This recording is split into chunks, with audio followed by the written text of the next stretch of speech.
जय माता दी।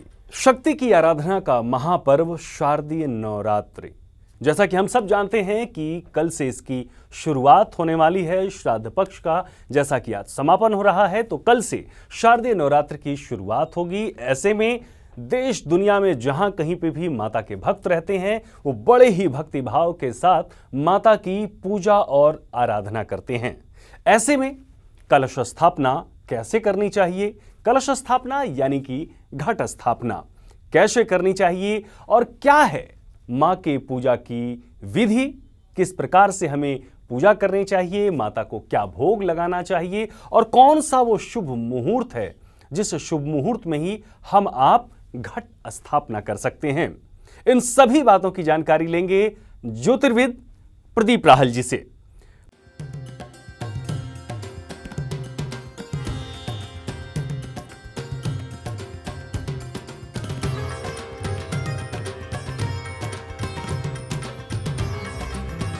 प्रदीप राहल जी, आप हमारे स्टूडियो में आए, आपका बहुत स्वागत, अभिनंदन। तो चलिए कार्यक्रम की शुरुआत करते हैं और प्रदीप जी से जानते हैं कि सबसे पहले कलश स्थापना का क्या है शुभ मुहूर्त और क्या है पूजा की विधि, किस समय से किस समय तक हम माता की आराधना और पूजा कर सकते हैं।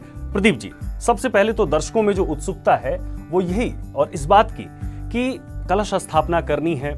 तमाम लोग इस कंफ्यूजन में रह जाते हैं कि कब हम, वास्तविक समय वो कौन सा है जब हम माता की कलश स्थापित करें और उनकी पूजा अर्चना शुरू करें। सबसे पहले तो हमारे दर्शकों को यही बताएं आप जी। तो जहाँ तक बात है घट स्थापना की, तो सबसे पहले जो उसका समय है, 2 बार इस समय आ रहा है, तो 6:21 से और 10:12 तक इस समय घट स्थापना का सही समय है, मुहूर्त है जी।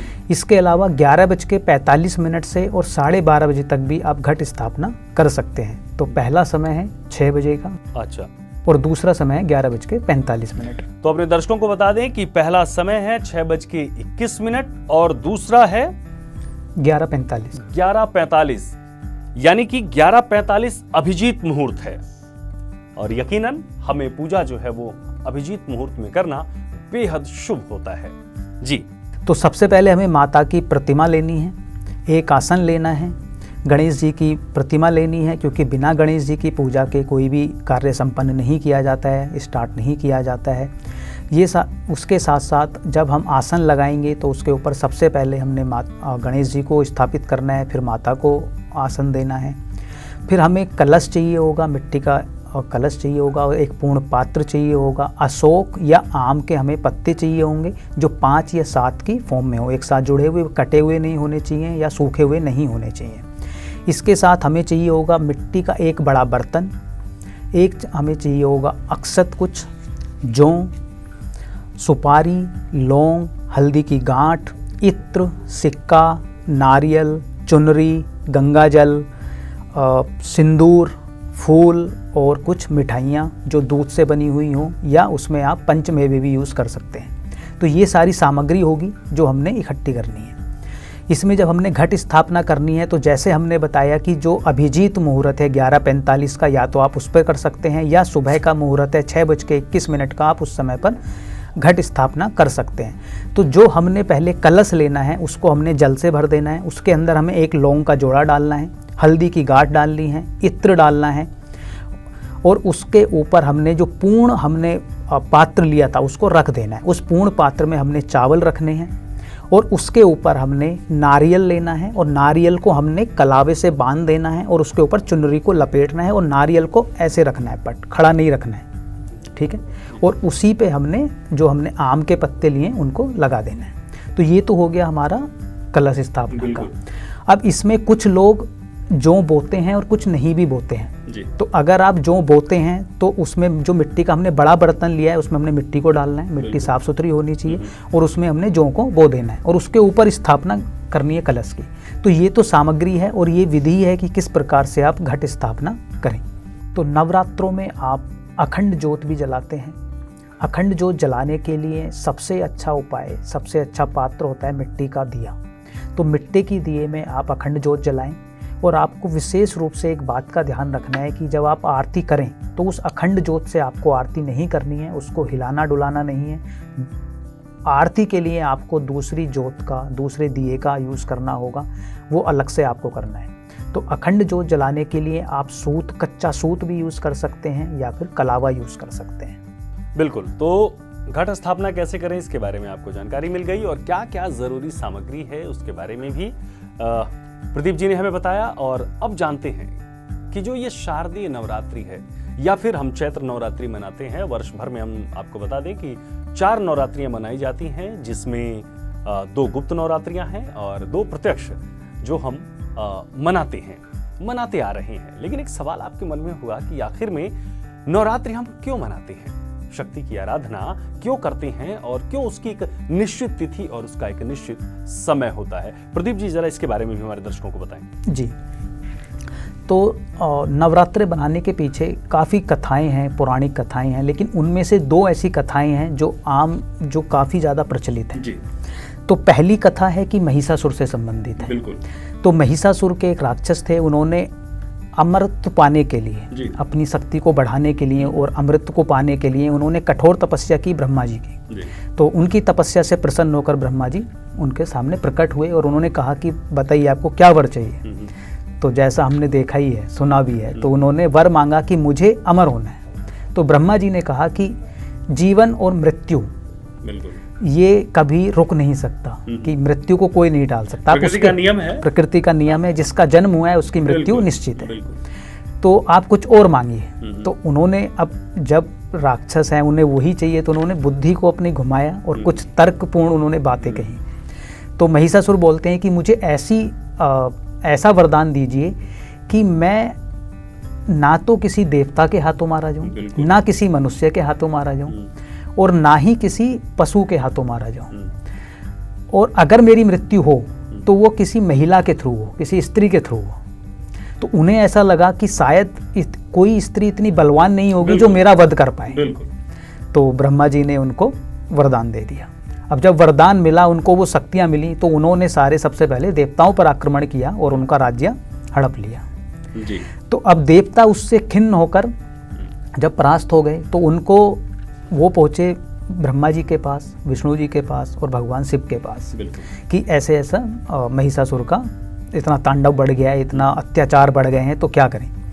तो उन्होंने उस समय गुस्से में आकर माँ शक्ति का आवाहन किया, क्योंकि जैसा हम जानते हैं कि पूरा ब्रह्मांड 2 एनर्जी से चलता है, मेल और फीमेल एनर्जी, जो शिव और शक्ति की एनर्जी है। तो माँ शक्ति उनके मुख से, सारे जितने भी देवताओं से उनके शक्तियां एक साथ इकट्ठा हुई और माँ दुर्गा उनसे प्रकट हुई। बिल्कुल, माँ का प्रादुर्भाव हुआ।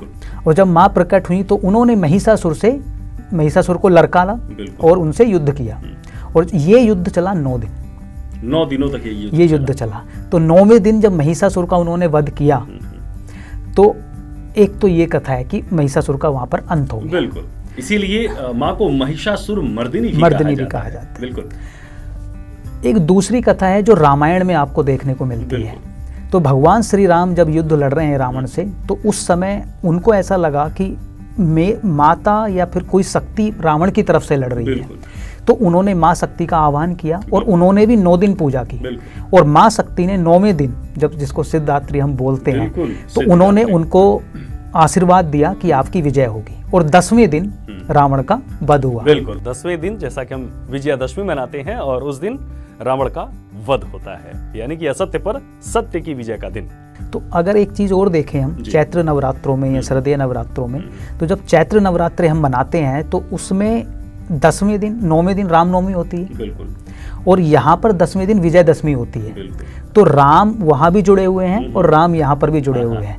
तो असत्य पर सत्य की जीत, और वहाँ पर जन्म है और यहाँ पर जीत। बिल्कुल, वहाँ पर श्री राघवेंद्र सरकार का प्राकट्य है, भगवान का जन्मोत्सव मनाया जाता है चैत्र नवरात्रि में। और जब हम शारदीय नवरात्रि की बात करते हैं, तो यहाँ पर असत्य पर सत्य की जीत का प्रतीक है विजयादशमी। और जैसा कि कथाओं के माध्यम से हमारे धर्म, वेद ग्रंथ और पुराणों में जैसा वर्णित है, आप देखेंगे कि जो चैत्र आता है तो उस समय भी ऋतु चेंज होती है। हाँ बिल्कुल, मौसम परिवर्तन। अभी सर्दियाँ होता है तो इस समय भी ऋतु चेंज होती है। तो इस समय पर जनरली क्या होता है कि बीमारियां ज़्यादा होती हैं। तो जब बीमारियां ज़्यादा हैं तो उस समय पर जब हम नवरात्रे स्टार्ट करते हैं तो उसमें विशेष रूप से हम क्या करते हैं, पूजा पाठ करते हैं और साफ सफाई करते हैं। बिल्कुल। और खान पान को विशेष रूप से महत्व दिया जाता है। और जब ऐसा होता है तो उससे सात्विकता आती है, यानी कि जो बीमारियां आपको पकड़ने की कोशिश करती हैं, पकड़ना चाहती हैं, तो उनसे आपको छुटकारा मिलता है। तो ये एक साइंटिफिक एंगल है। तो यानी कि आप जिस भी मत को मानना चाहें, लेकिन ये आपके लिए कुल मिला के बेनिफिशियल है।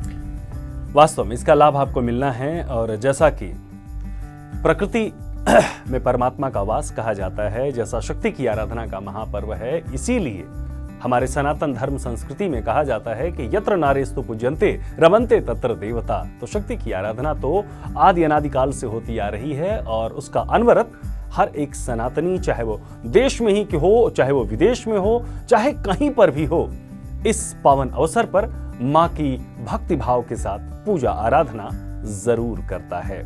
अब ऐसे में आगे बढ़ते हैं और लोगों ये भी जानने के लिए उत्सुक रहते हैं कि इन 9 दिनों में 9 देवियों की पूजा होती है। और यदि हम हर देवी की बात करें, 9 अलग अलग देवियों की बात करें, तो प्रथमम शैलपुत्री, द्वितीयम ब्रह्मचारिणी, तृतीयम चंद्रघंटेति, कुष्मांडेति, चतुर्थकम, इस प्रकार से जो पूरा क्रम है। तो ऐसे में प्रतिदिन हम माता को क्या भोग लगाएं, कैसे उनकी पूजा करें, क्या उनको फल अर्पित करें, क्या पुष्प अर्पित करें, या फिर क्या मंत्र ऐसा है जिसके माध्यम से हम माता को प्रसन्न कर सकते हैं, और आरती वगैरह जो भी विधि विधान है उसके बारे में भी हमारे दर्शकों को जरूर बताएं। और जो साधक भाव में तो हैं लेकिन उन्हें पता नहीं है कि किस प्रकार से पूजा आराधना करनी है, वो भी ये जानने के इच्छुक हैं कि ऐसा कौन सा सरल नियम और विधि है जो 9 दिनों तक वो माता के सामने करें और मां की कृपा उन पर सहज ही हो।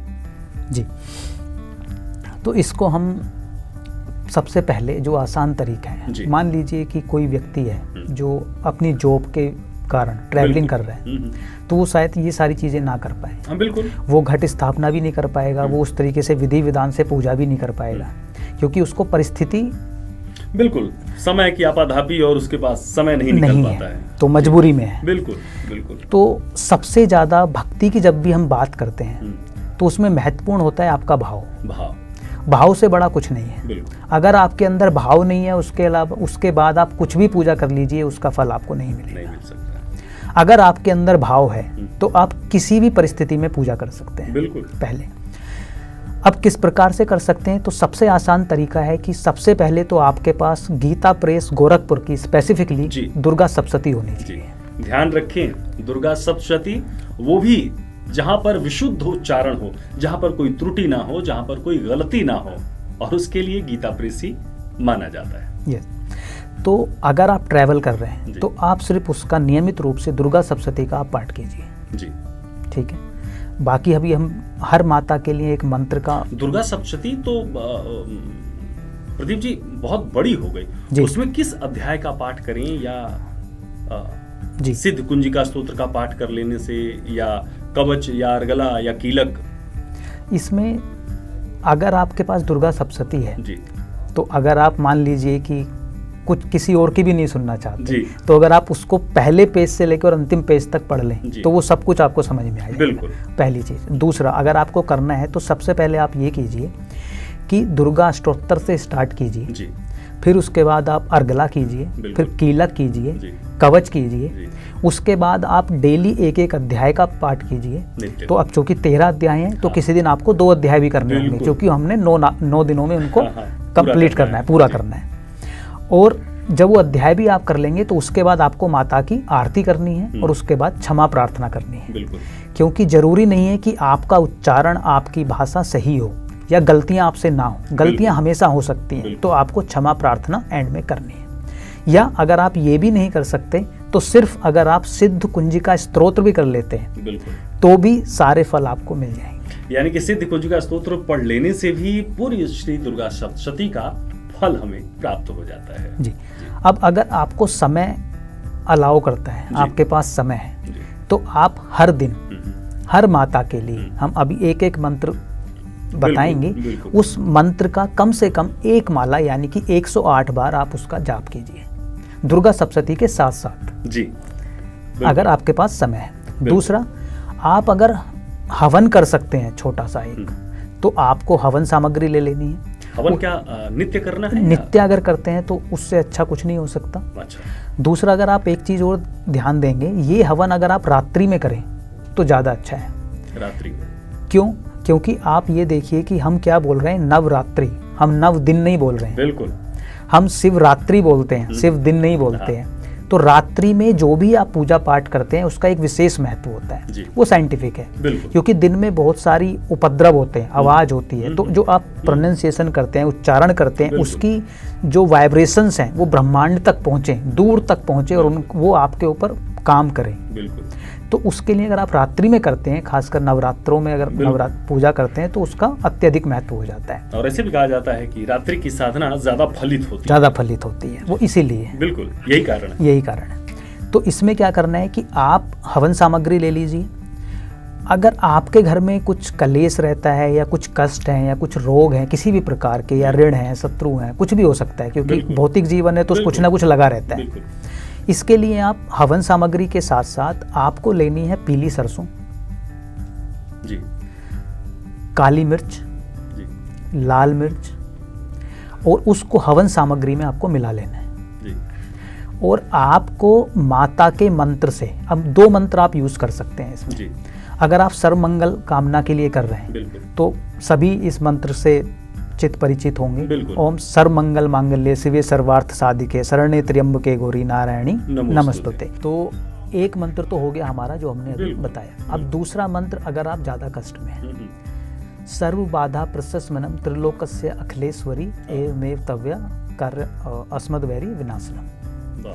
अगर आप इसका भी 108 बार आहुति देते हैं और इससे आप हवन करते हैं 9 के 9 दिन, तो आपको 100% अत्यंत उत्तम लाभ मिलेंगे और आपकी जो भी समस्याएं चल रही थी उनसे या तो आपको छुटकारा मिल जाएगा या वो समस्याएं कम हो जाएंगी। यकीनन तो इन 2 मंत्रों के द्वारा आप नवरात्र के 9 दिनों तक नित्य आप पाठ करें और साथ ही इनसे हवन भी करें।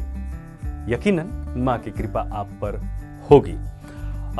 आगे बढ़ते हैं और अब जैसे कि माँ के 9 स्वरूप हैं और अब उन 9 स्वरूपों के माध्यम से 9 दिन हम माता को क्या भोग लगाएं और कैसे उनकी पूजा करें, कौन सा छोटा कोई मंत्र, अगर इसके इतर जो आपने अभी 2 बताए हैं हमें, इसके अलावा यदि कोई मंत्र है तो उसका पाठ कैसे हो सकता है, माता की आरती कैसे की जानी है और नित्य किस चीज़ का सबसे ज़्यादा ध्यान रखना है।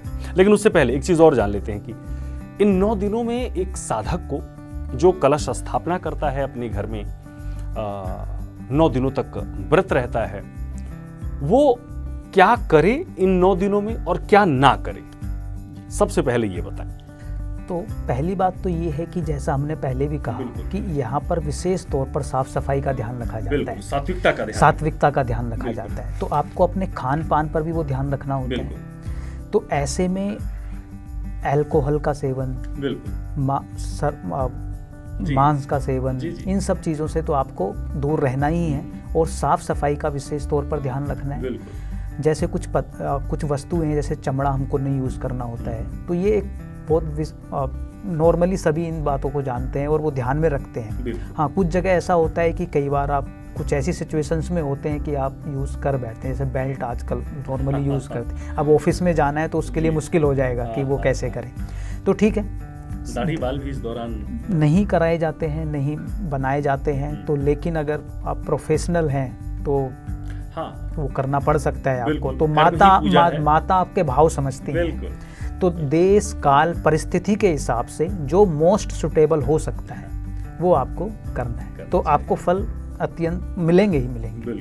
चलिए अब आचार्य प्रदीप जी से जानते हैं कि अब 9 दिनों तक माता को नित्य क्या भोग लगाना चाहिए और उस भोग लगाने का क्या लाभ है, या फिर जब माता प्रसन्न होती हैं तो आपके कौन से दुख, रोग और क्लेश दूर होते हैं। प्रदीप जी, सबसे पहले तो माता शैलपुत्री के बारे में बताएं कि शैलपुत्री की आराधना कैसे करें और उन्हें क्या भोग लगाएं, कौन सा ऐसा मंत्र है और उनकी आराधना से हम में क्या शक्ति मिलती है हमें? जी, तो सबसे पहले तो जो माता शैलपुत्री जी। हैं, जैसा नाम से प्रतीत होता है, तो वो माता पार्वती ने जब जन्म लिया अपना, तो शैल का मतलब होता है हिमालय, जी। तो हिमाचल की पुत्री माँ पार्वती को कहा जाता है, बिल्कुल। तो वही शैलपुत्री है।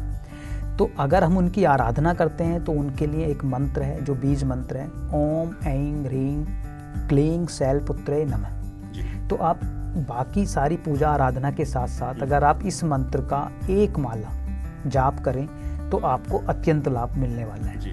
और माता से कोई ऐसी वस्तु या कोई ऐसा रोग या कोई ऐसा ऋण या कोई ऐसी परेशानी नहीं है जो बच जाए। बिल्कुल। अल्टीमेटली जब आपको कोई कष्ट होता है तो माता ही आपको वो कष्ट देती है, उसी रूप में आकर। बिल्कुल। जैसे अगर कोई गरीब है तो उसको दरिद्रता रूप में आके वो कष्ट देती है। तो माता अगर चाहेंगी और आपसे प्रसन्न होती है, कोई भी माता का स्वरूप आप जो भी आपको समझ में आता है, तो वो कोई भी आपका कष्ट नहीं बचेगा, सबसे आपको निवारण हो जाएगा। तो चलिए अब आचार्य प्रदीप जी से जानते हैं कि नवरात्र के पहले दिन जैसा कि माता शैलपुत्री की पूजा आराधना होती है, तो माता को क्या लगाएं भोग, और माँ की पूजा से कौन से रोग शोक दुख आपके दूर होते हैं, और कैसे माँ की पूजा आराधना करनी चाहिए। प्रदीप जी, सबसे पहले तो माता शैलपुत्री के बारे में बताएं कि माँ शैलपुत्री की पूजा आराधना हम कैसे करें। जी, तो माता शैलपुत्री की पूजा के लिए आपको सबसे पहले तो उनका मंत्र जाप करना है। जी। कम से कम एक माला आपको करनी होगी। मंत्र है ओम ऐं ह्रीं क्लीं शैलपुत्रे नमः। जी। तो आसान सा मंत्र है, इसका आप जाप करिएगा। इसके साथ साथ आपको देसी घी और मीठा दूध की बनी हुई कोई भी मिठाई अगर आप उनसे भोग लगाते हैं तो माता प्रसन्न होती हैं। और जब आप माँ शैलपुत्री की पूजा करते हैं तो शुक्र प्लैनेट से जुड़ी हुई जो भी समस्याएं आपके जीवन में है, शुक्र से क्या हो सकता है, आपके शादी विवाह में रुकावटें आ सकती हैं, आपको धन वैभव की कमी हो सकती है अगर शुक्र आपका पीड़ित है। तो अगर आप माँ शैलपुत्री की पूजा करते हैं तो आपका शुक्र ग्रह बलवान होता है और आपको वैवाहिक जीवन का आनंद मिलता है। उसके साथ साथ आपको माँ लक्ष्मी की भी प्राप्ति होती है। चलिए अब अगली देवी है माँ ब्रह्मचारिणी, और ब्रह्मचारिणी की पूजा कैसे करनी चाहिए। दूसरे दिन नवरात्र के द्वितीय दिवस में माता ब्रह्मचारिणी की पूजा करनी चाहिए, और उनका क्या विधि और विधान है, और क्या माँ को भोग लगाना चाहिए, माता कैसे प्रसन्न होती हैं। प्रदीप जी। जी, माता ब्रह्मचारिणी के बारे में अगर हम जाने, पहले उनके बारे में जान लेते हैं, तो जैसा नाम से प्रतीत होता है, तो ये माता कठोर तप की दायक है, मतलब कठोर तप करने से प्रसन्न होती है और उन्हीं से उनकी उत्पत्ति भी हुई है। तो जब आप माँ ब्रह्मचारिणी की पूजा करते हैं तो उसके लिए एक तो उनका मंत्र का आपको जाप करना ही है, और मंत्र का जाप है ओम ऐं ह्रीं क्लीं ब्रह्मचारिणे नमः। ठीक है, इसके साथ साथ आपको उनको भोग लगाना है शक्कर का और कुछ मिठाई, लेकिन वो भी लाल मिठाई।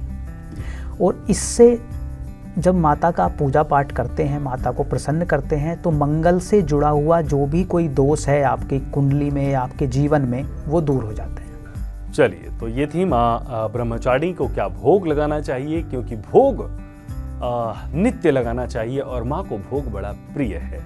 और तीसरी देवी की बात करते हैं, माता चंद्रघंटा। माँ चंद्रघंटा की कैसे पूजा आराधना हमें करनी चाहिए, और माँ की पूजा से क्या लाभ होता है, हमें क्या प्राप्त होता है, और हमारे जीवन के वो कौन से रोग शोक और दुख हैं जो दूर हो जाते हैं। प्रदीप जी। जी, तो माता चंद्रघंटा की पूजा के लिए आपको उनका मंत्र जाप करना है, कम से कम एक माला। मंत्र ओम ऐं ह्रीं क्लीं चंद्रघंटाय नमः। उनको भोग लगाना है आपको दूध से निर्मित वस्तुओं का और दूध का।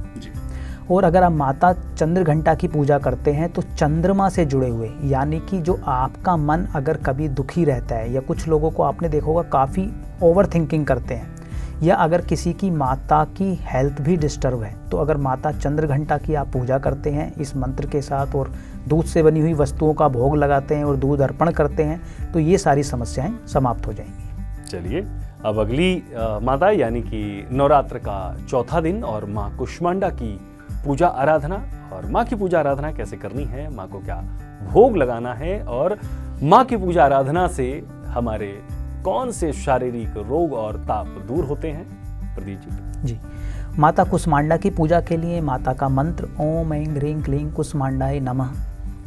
माता को भोग लगाने के लिए मालपुए का आप भोग लगा सकते हैं, और जब माता कुष्मांडा की आप पूजा करते हैं तो आपका सूर्य ग्रह बलवान होता है, और सूर्य ग्रह जब बलवान होता है तो आपका इम्यून सिस्टम मजबूत होता है, आपको नेम मिलता है, फेम मिलता है और पिता से लाभ मिलता है।